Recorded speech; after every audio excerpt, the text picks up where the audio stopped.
are selling it sa ibang mga tao.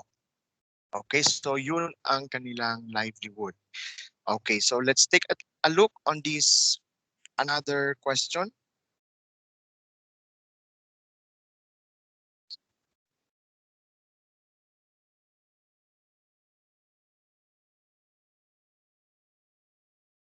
Okay.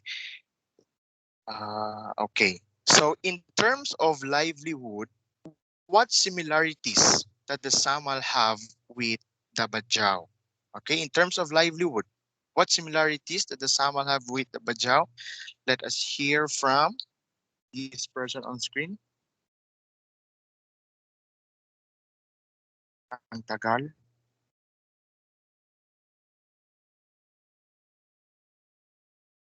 Okay. So let's hear from this man. Kindly unmute. Manigikan eh.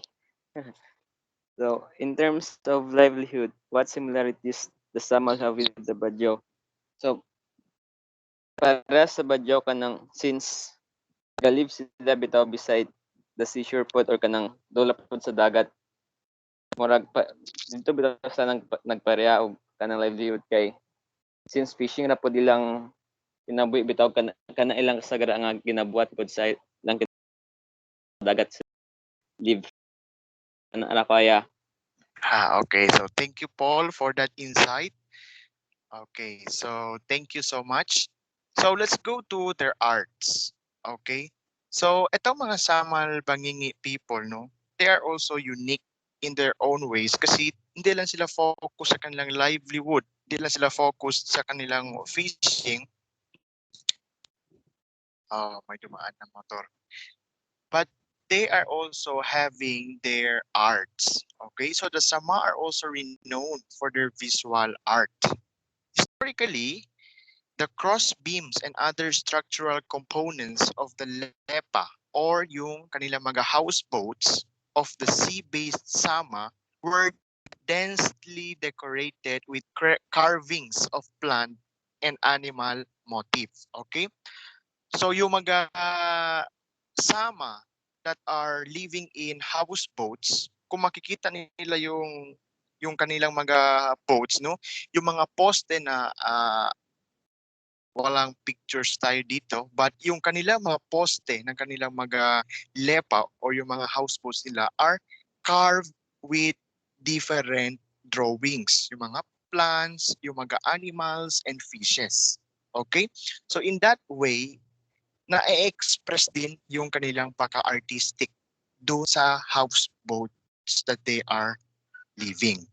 But on the other hand din, yung mga sama na naninirahan sa lupa, most of their women are also doing itong weaving.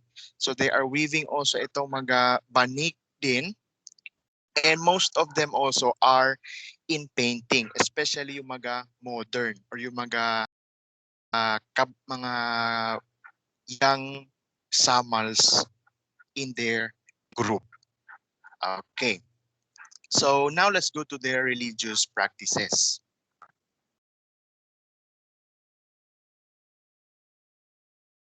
Okay, so regarding sa kanilang religious practices, Islam as practiced by both the land and the sea-based Sama is heavily infused with local elements.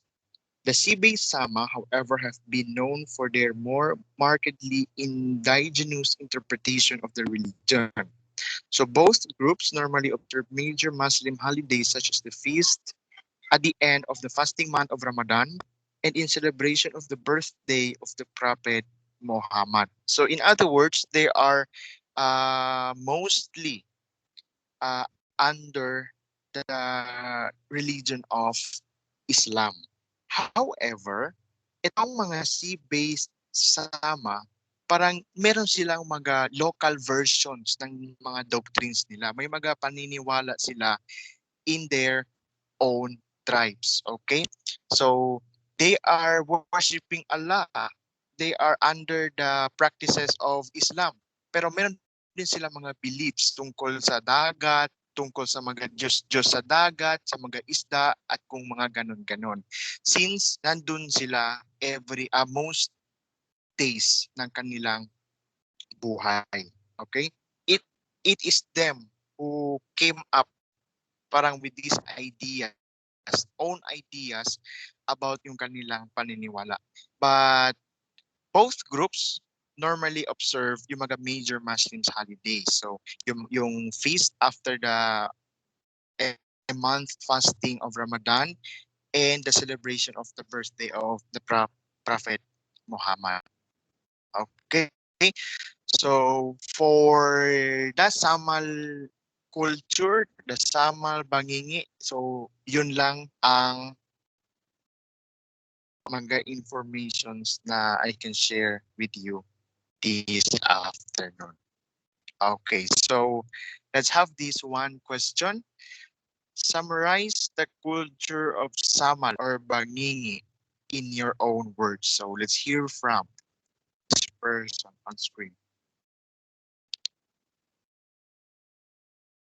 Ang tagal mag-load. Sorry talaga.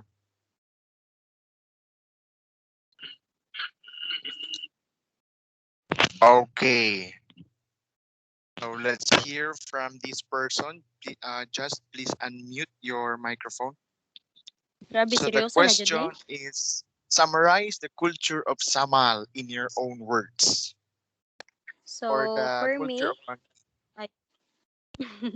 sige, culture of Samal, relate naman ko na kuan kay nag-choppy then.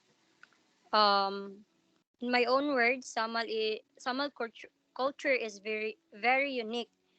I mean, all culture man very unique man jud kayo sila. Then also very artistic sa sila kay yung arts nila, the way how they express their emotions, they using arts to express their emotion. So I think yun lang sa akin. Okay, so thank you, Bianca, for your insight about the culture of Samal. So my last insight that I want to share to you is that these Samal people, guys, actually yung parang wala talagang silang klaro ba kung ano talaga sila, yung identity nila at kung saan talaga sila nabibilong. That is why kung mapapansin natin maraming mga pangalan ang tawag nila sa kanila. And for some, may mga iba't ibang distinction din sa mga pangalan. May iba't ibang grupo din among them na may mga konting distinctions din sila sa mga paniniwala. And most of them din, they are not recognized by the Philippine law. It's because yung na nga, yung kanilang uh, paka-flexible ba. Madali silang ma-impluwensya ng ibang kultura. So dun na sila na sumasama sa ibang kultura. So ganun lang. So thank you so much. Yun ang i-share namin sa inyo tungkol sa Bajau and the Samal tribe or culture. Thank you so much, ma'am. Thank you very much sa ating reporter for this afternoon. So as you can see, some additional lang, no? Together as the Sama and the Bajau, together, Bajaus and the Sama are among the excellent weaver na alam ko dito sa country natin. So they're actually excellent weavers. They weave mga different kahit na nakikita natin, di ba? Mga mats, prayer mats, wall screens, yan, yung mga made of pandan or rattan. And then sinabi rin kanina ng iyong partner wherein yung trepang. Trepang is actually sea cucumber or yung tinatawag natin dugo-dugo sa usog. Para siyang slime ng itsura na color brown. Yun. And then earlier, na-mention din kanina yung si Matsuda, yung Japanese, nakita niya actually sa vlogger, pati ang kanyang asawa na si Shaima.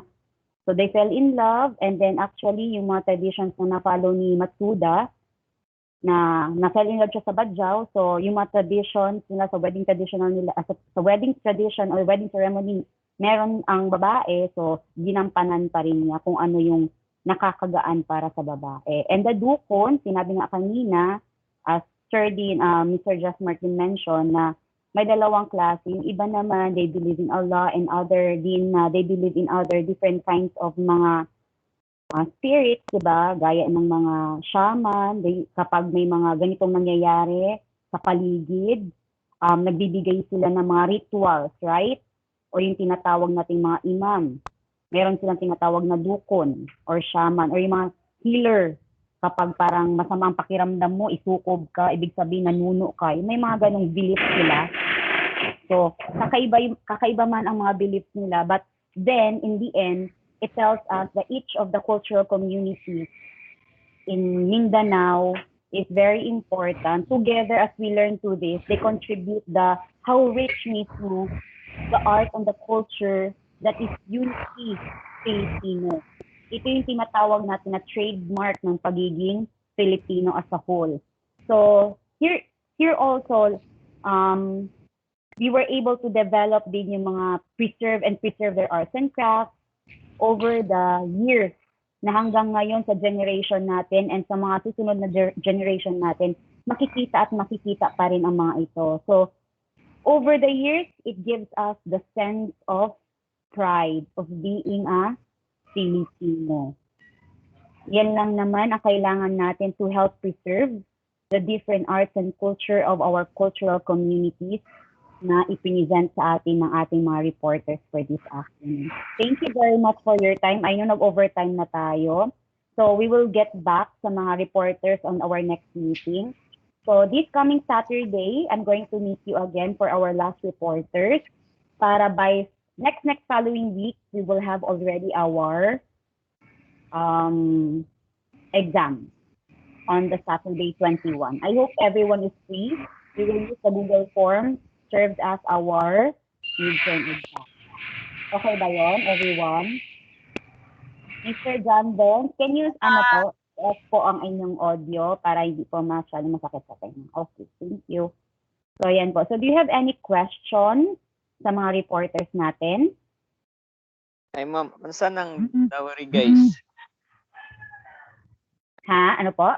Dowry ba to? Katong sa report bitaw ni Jocelyn Gania. Okay. The dowry, it's a serve as money or treasure doon sa babaeng pagbibigyan nila. Ibig sabihin, the more na professional yung babae, the more na malaki ang dowry na ibibigay nila sa family ng babae.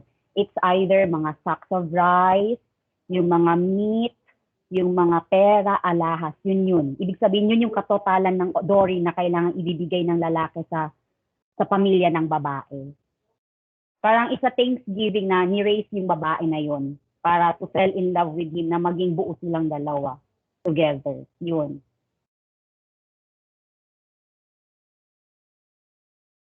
So yun po ang ang dowry. Not only for Tausug but other din sa mga lalo na pag nagpa-practice ng Islam.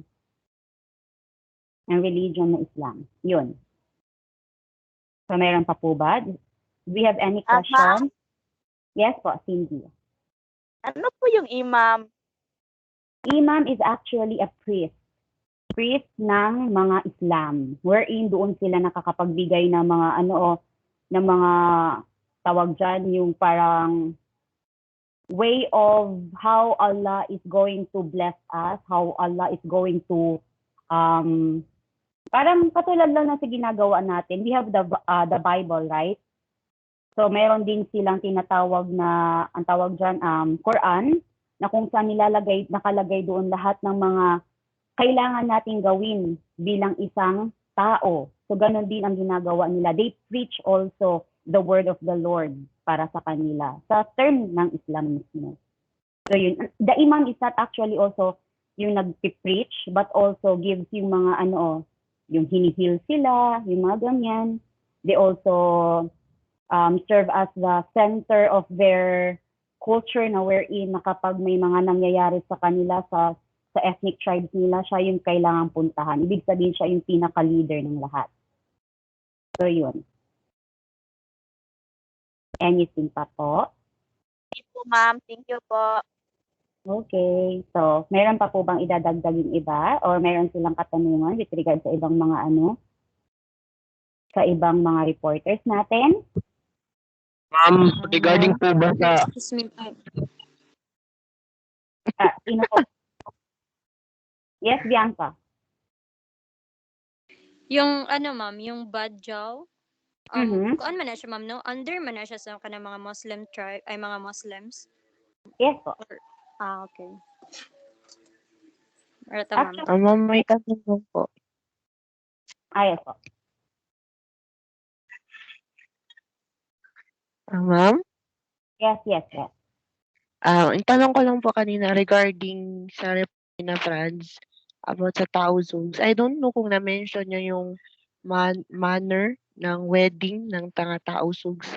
I don't know kung na-mention niya, but gusto ko lang po talagang tanungin kung paano po ba yung manner or yung the way nila, yung ceremony mismo ng wedding ng mga Taozugs. Okay, based for me, no, kasi tausog ako eh. So, our ethnic tribe, ang ginagawa namin usually, ang mga kalalakihan ay namamanhikan din sa mga kababaihan, sa pamamahay ng mga babae. And then, di ba parang pamamanhikan yan sa mga Tagalog, right? Ang ginagawa nila is, before nila makukuha yung yes ng parents, they actually bring dory. Ano yung mga dory? Jewelry, yung mga sacks of food, money, yan, dinadala yan para hingin mismo yung kamay ng babae. Para saan ba yung dory nun? It serves as a thank you din mismo sa babae at sa family ng babae na magiging part na mismo ng kanya o gagawin niya ng asawa niya bilang kabiyak niya. So yun ang ginagawa.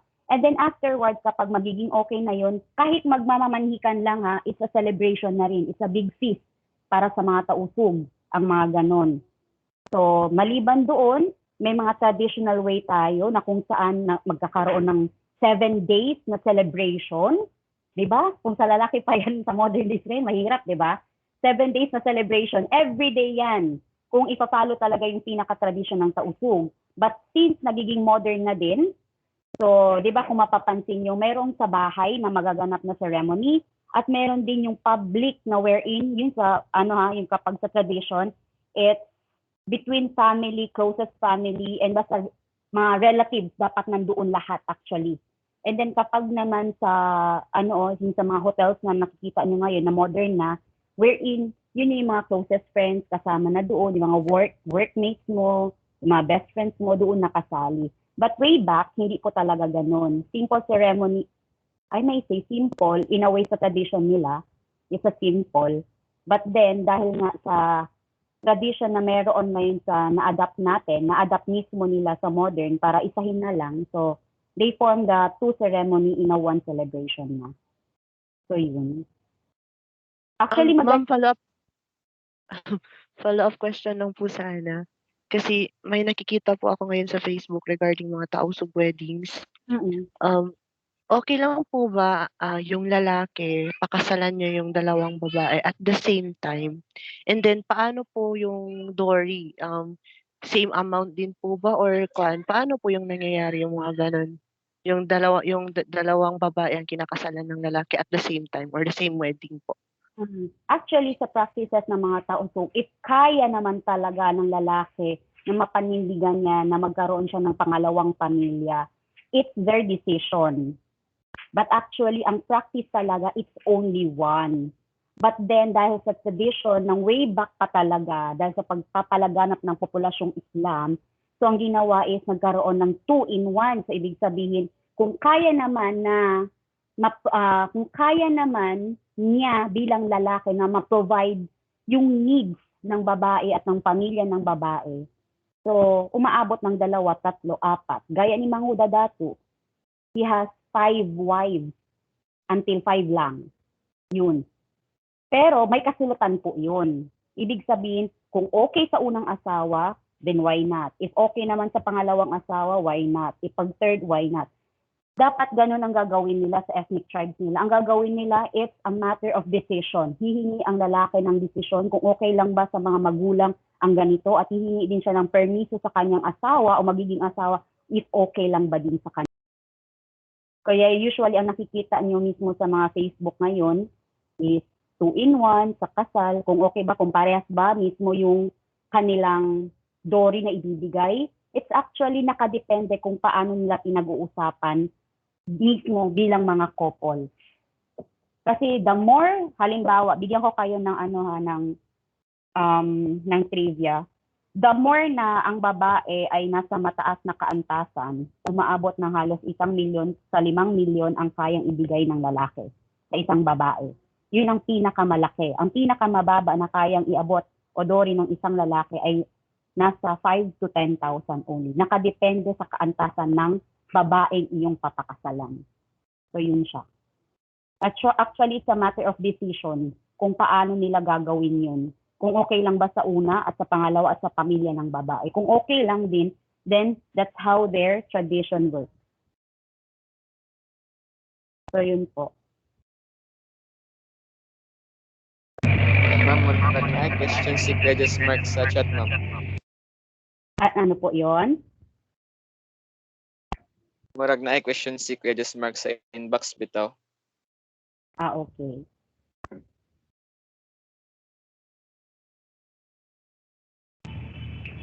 Okay. Pag sinabi natin, so what is the difference between Muslim, Islam, and Tausug? Islam is the religion. Muslim is the people. And the Tausug is na ethnic tribe na pinanggalingan nila. So in totality, they are called as Muslims. But their ethnic tribe is what we call the Tausug. Pero ang religion is Islam for all. Okay po ba? Yun po siya. Yun po ang pagkakaiba ng Muslim Ako, sa ma'am. Islam. May tanong po ako, ma'am. Yes po. Ito, bigla lang pumasok sa isip ko. Is it true ba na, yung mga badyaw, they can marry, yung example, cousin, yung mga blood related lang ba? Pwede lang bang sila magkasal? Actually, in their tribe, yes po, pwede po. Pero it's a matter of how the upbringing of their parents to their child or to the person sa kanilang mga anak. Kasi nakadepende naman po talaga sa pagpapalaki ng kanilang, kung paano iminulat ng mga magulang ang kanilang mga anak sa klase ng tradition na meron sila. Kung nakikita nyo lang ngayon kung nakikita nyo lang dito sa mas malapit lang sa coastal areas, usually mga magkakapitbahay lang, di ba? Mga blood related lang. So yun actually yung nagkakaroon ng parang, actually kung sa tradition ng Islam, hindi siya pwede. Pero sabi nga nila, pagdamdamin na ang nananaig sa bawat isa, mahirap na siyang hadlangan. So it's a matter of decision.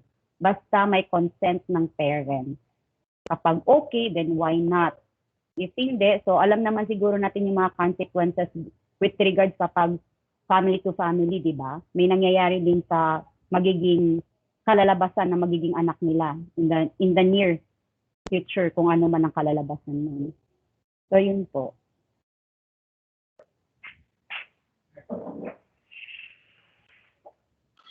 So meron pa po? Paano na po, ma'am? Yes. Paano po yun, ma'am, yung sinasabi nila na ang mga badyaw daw po na babae bago ikasal, gagalawin daw po muna ng tatay para hindi na sila mahirapan magkaroon ng anak. Ganun po. No, actually, walang ganun. Wala. Sabi ng research teacher namin, ma'am. Actually, it's a way of how. But for me, no, at our when it comes to yung tradition na tawag dyan, kasi I'm a part of an organization. So far, wala pa naman. But based siguro dahil kakulangan na sa kanilang edukasyon na meron ng mga badyaw, di ba? Alam naman natin na hindi lahat nabibigyan ng privilege to educate, di ba? Right to education. Because din mismo sa meron sila ngayon. Dahil din sa pamumuhay na meron sila. But actually, wala po talaga. As far as I know. It's because na rin siguro, probably yung research na yan, it's because siguro may may barrier na ginawa or kung ano man yung ni-research niya, probably on a certain person lang o family lang naganap yun. Pero sa totoo lang siya kaya na wala talaga. Hindi pwedeng mangyari ang ganun. Kasi it's a Muslim way na hindi pwedeng galawin ng ama ang kanyang mga anak. Sige po. Thank you, ma'am. Okay, Shekinah. Who else pa po?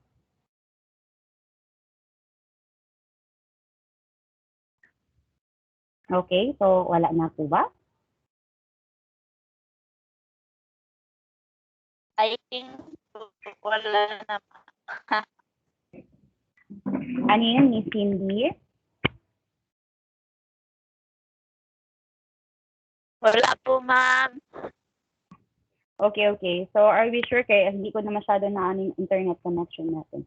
So, okay na ba tayong lahat? So, wala na po ba sila mga katanungan?